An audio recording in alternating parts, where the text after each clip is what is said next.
గిరిజనులకు ఇంటి వద్ద రేషన్ పంపిణీ నిలిపివేత.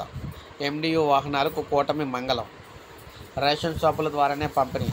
అరకు కాఫీ అవుట్లెట్లో విస్తరణ.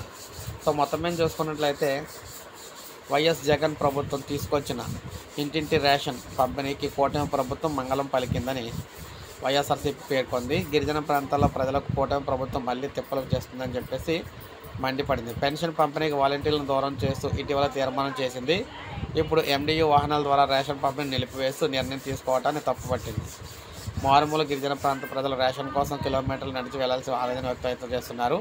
రేషన్ షాప్స్ వద్ద మళ్లీ క్యూ లైన్లో గిరిజనులు తిప్పలు పడనున్నారని పేర్కొంది. గత 5 ఏళ్ల గడువు వద్దే వైఎస్ గడప వద్దే వైఎస్ జగన్ ప్రభుత్వం అందించిన సేవలకు వరుసగా మంగళం పలుకుతున్నారని అంటున్నారు. రాష్ట్ర వ్యాప్తంగా పేద బిడ్డల మెడికల్ చదువుల కోసం కూడా వైఎస్ కట్టిన ప్యాలెస్లను బుల్డోజర్లతో కూల్చేస్తున్నారని చెప్తున్నారు. సో ఏది ఏమైనా మొత్తం మీద రేషన్ పంపిణీకి అయితే మంగళం పాడారన్నమాట. కొత్త విధానంలో రేషన్ పంపిణీ తీసుకురాబోతున్నారు.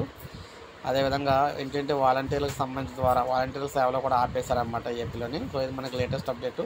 ఒక లైక్ చేయండి, సబ్స్క్రైబ్ చేసుకోవాలి, మన ఛానల్ సబ్స్క్రైబ్ చేసుకోండి.